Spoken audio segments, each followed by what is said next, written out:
Okay, good evening बयनिसिमबो आसा खालामो नोंथांमोना बयबो लाइभआव जइन जागोन लाइक खालाम कमेन्ट्स खालाम 85 जन दायो दङ बर्तमान तो आसा खालामो नोंथांमोना बयबो मोजां दङ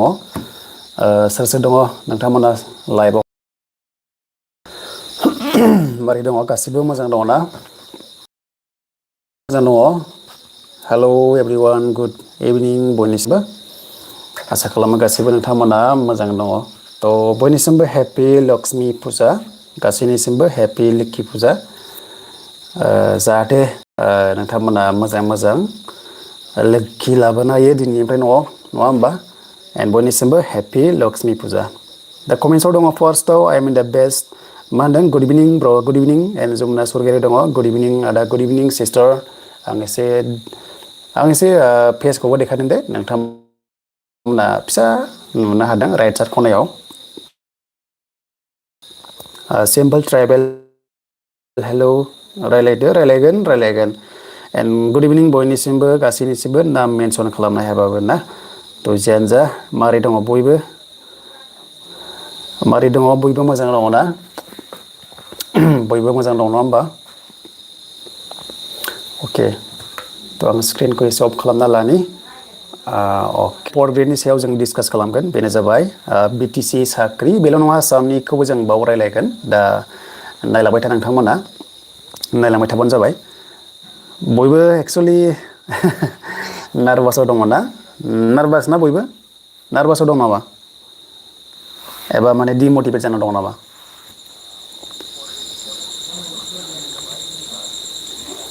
बारा टेनसन लानाङा गिबियावनो बारा टेनसन लानाङा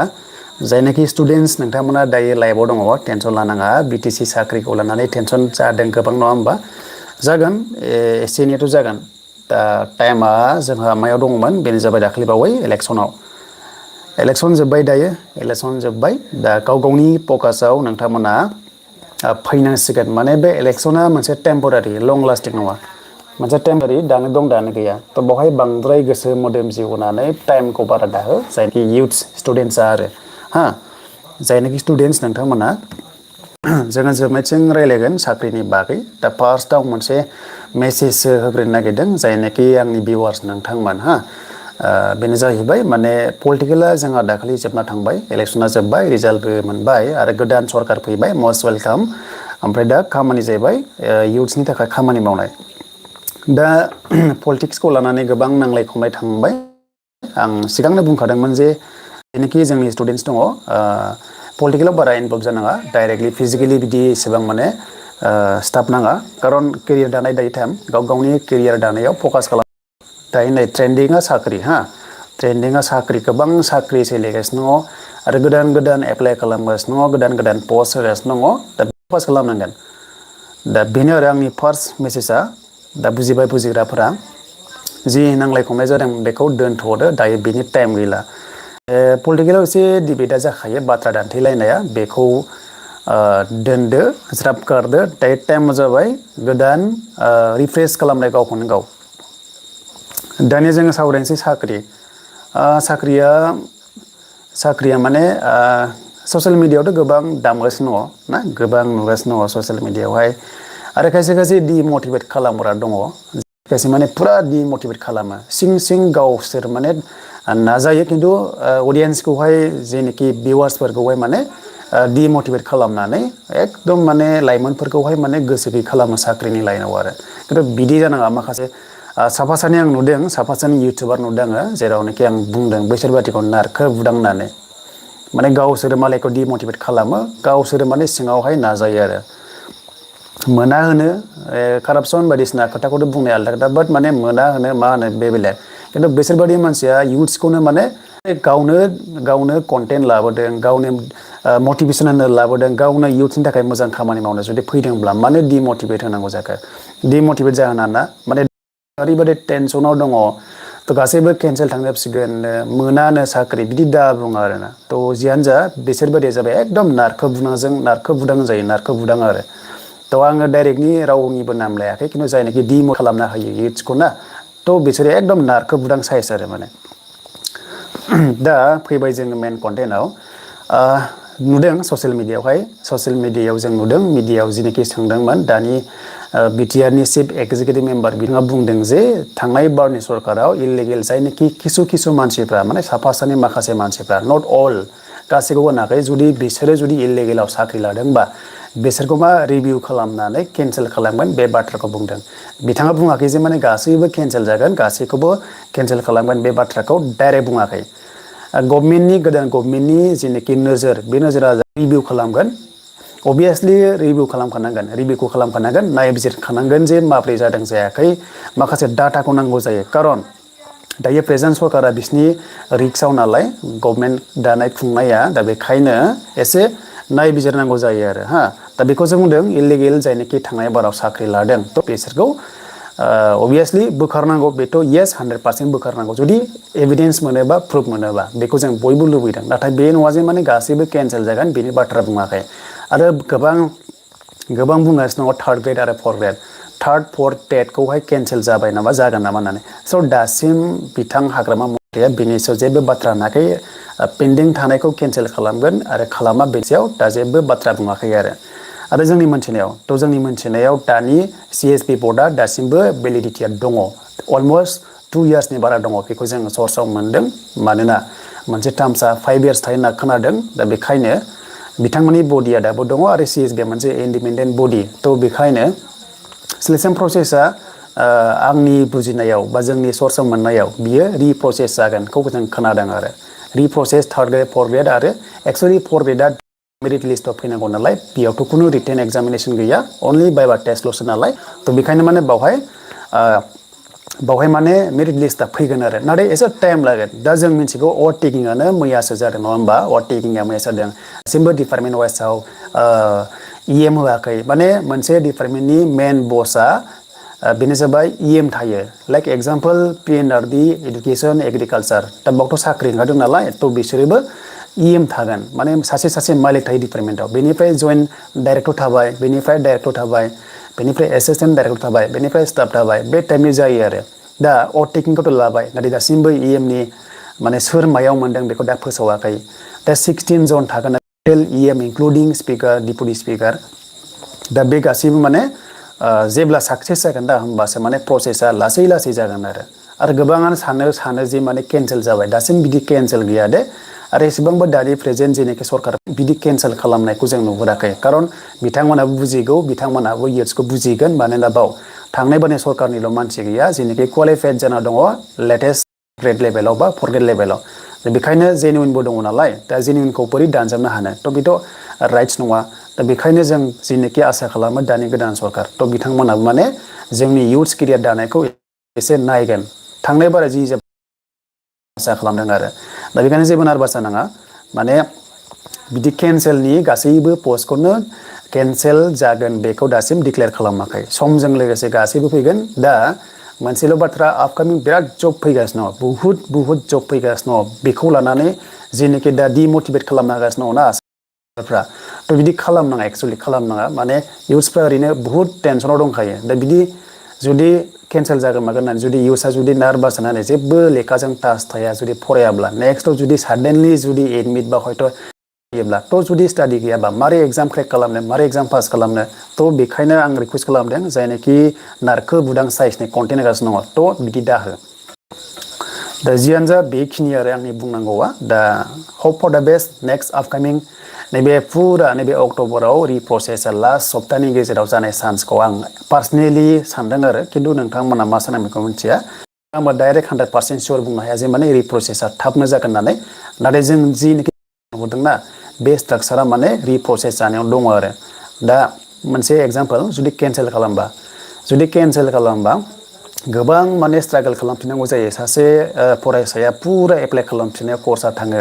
आरो एग्जाम हैनायाव कर्सआ थाङो आरो सरकाराबो सिस्टेम खालामनायाव माने कर्सआ थाङो सिस्टेम खालामनायाव टाइम लायो स' बिदिब्ला बुहुत डिले जागोन बुहुत लेट जागोन आरो बिदिबा 2-3 बोसोर लाबावगोन ओंखायनो दा ओरैबायदि जेनोखि प्रसेसआव दङ मोनफा मोननै सिस्टेमा चेन्ज जायो गभर्नमेन्ट गोदान जाबाय नालाय बेनो आरो टेक्निकेल जा नन टेक्निकेल जा पुरा माने रिप्रसेस जागोन बादिखौ आं पार्सनेलि नुदों आरो खिन्थु समजों लोगोसे बियो गासैबो रोखा जायो दा बेनो आरो दा जियानो जा दाथ' जेनोखि माखासेया जुदि गोरोन्थियाव जुदि बायदिसिना होनानै जुदि लादोंब्ला थ' बिनि सायाव जुदि एभिडेन्स दङब्ला थ' बेथ' रिभिउआ जागोन आरो जानांगौ आरो बेयाव बयबो सापर्ट दङ बाट जेनोखि जेनुइन पास जानाय जेनुइन मोननाय थ' बिथांमोननि लाइफ कास्टआबाथाय भाई लाइफनि खोथा दङ थ' बेखायनो एसेबां टेनसन थानाङा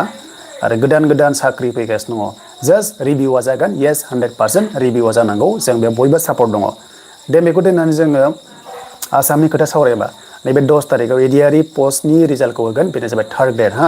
थार्ड ग्रेडनि रिजाल्टखौ एडिआरइनिखौ 10 तारिख अक्ट'बराव होगोन आरो लोगोसे 15 तारिखआव ग्रेड 4 एडिआरइ रिजाल्टखौ होगोन आरो 12 तारिखआव डिएचएस डिएमइ टेक्निकेल एन्ड नन टेक्निकेल बेखौ रिजाल्टखौ होगोन आरो लोगोसे 20निफ्राय 25नि गेजेराव कनस्टेबल एबिउबिखौ होनो नाजादों बाट हाइकर्ट नांदों कनस्टेबलाव बेखौ एसे लेटबो जानो हागौ बाट एसआइ लेभेला 10 तारिखआवनो फैगोन बेनो जाबाय अक्ट'बर देन बे जोबनाय लोगो लोगो सिमा आसामनि चिफ मिनिस्टारा मोनसे मोजां एनाउन्समेन्ट होदों जे नभेम्बराव आरोबाव गोदान पस्ट फैगोन गोदान पस्ट फैगोन दा बे गोदान पस्ट फैनायावथ' दायो फरायखानांगोन ना मोनसे बाथ्रा आसामनि इलेक्सन बिधान सभा 126 सिट्स एमएलएस दङ इन आसाम स्टेट थ' बिसोरनि इलेक्सनाबो फैगासिनो दङ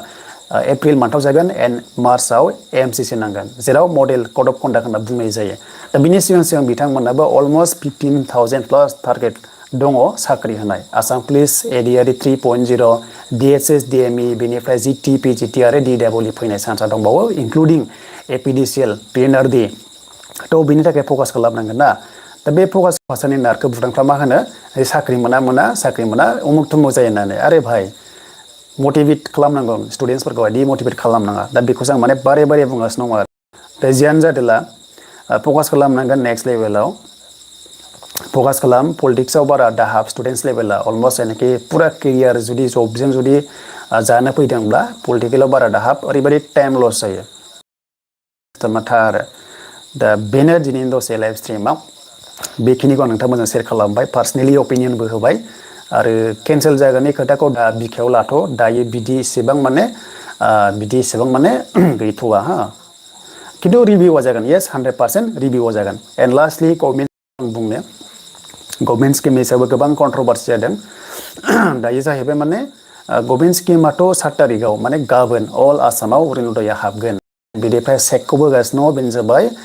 सेल्फ हेल्प ग्रुपआव 10,000 दङमोन ना एमएम इउएस स्किम मुख्य मन्त्रि उद्यमिता अभियान होनाय दङ बिनि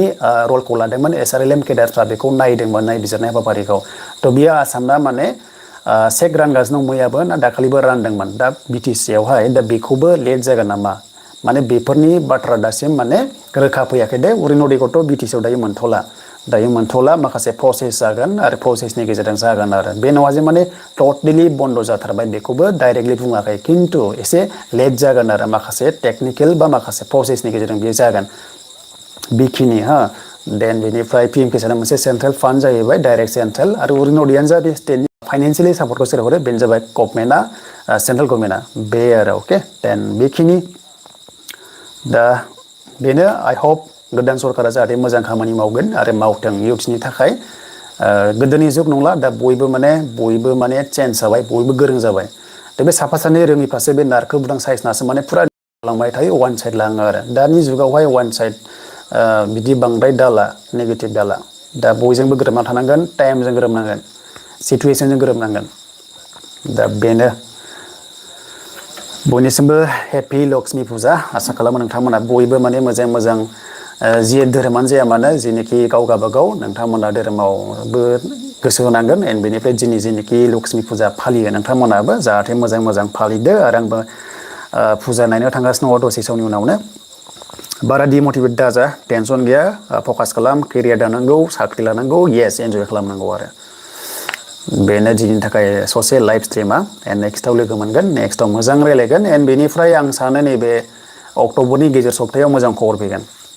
नैबे अक्ट'बरनि गेजेर सप्तायाव मोजां खबर फैगोन आरो एन्डिं अक्ट'बरावहाय माबा मोनसे गिफ्ट फैनो हागौ नोंथांमोननि थाखाय बिटिसिआव बेनो बास सिएम लन आदसा सिएम लन सोना सिएम लनाबो दा खबर गैथ'वा माने स्पेसियेलि गभर्नमेन्ट स्किम बिटिसिनियाव दा फैथ'नायखौ जों नुथ'वाखै दा जानो हागौ मोनगोन दा बेनि सायाव प्रेस मिट मा होयो एन्ड बेनिफ्राय नैबे सप्तायाव डिपार्टमेन्ट वाइसआव मोनगोन आरो इएमफ्रा जाजोबनाय लोगो लोगो गोबां बडि दानांगौ जायो सबसे फिसासिन बडि होनोबा पलिटिकेलनि गेजेरावहाय बिसिडिसिआ जोंना 420 सिट दङ आरो मोनसे बाथ्रा बिसिडिसि सेक्रेटारि दाथ' होबाय आरो बेवहाय 30-40थासो पस्टआ लांदां दङगोन खायसे जइन जायाखै होनना खोनादों आरो खायसे माने रिजाइन होबाय होनना खोनादों माने गोदान जब मोनबाय जानांगौ आरो ओमफ्राय बेनिफ्राय पार्टिनि प्रेसिडेन्ट थागोन देन बेनिफ्राय मेम्बार्स थागोन आरो बेनि देरसिना जाबाय TCLC चेयारमेन थागोन बेनिफ्राय EM थाबाय EMनि उनावहाय डिपुटि CM थाबाय बेनिफ्राय चिफ थाबाय एन्ड BTC जेनोखि चिफ एग्जिकिउटिभ एबा सर्टआव चिफ होनना बुङो नालाय बिथांमोननि थाखाय PA थाबाय OSD थाबाय CHD थाबाय आरो डिपार्टमेन्ट वाइसआवबो थायो दा बे गोबां खामानि प्रसेस दं बेफोरखौ दाजोबखांनानैसो फुरा सिस्टेमाव फैगोन आरो अके माने गोबां प्रसेस दं आं माने फुरा मोनथिजोब्बाय माने सिगां खामानि मावजाबनानै बा गभर्नमेन्ट सिस्टेमाव थानानै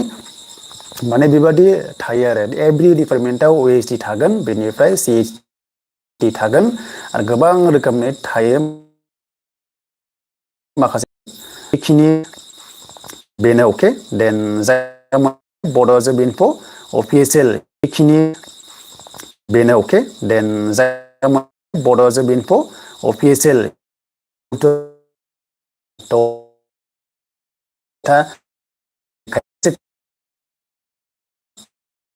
आंना एकदम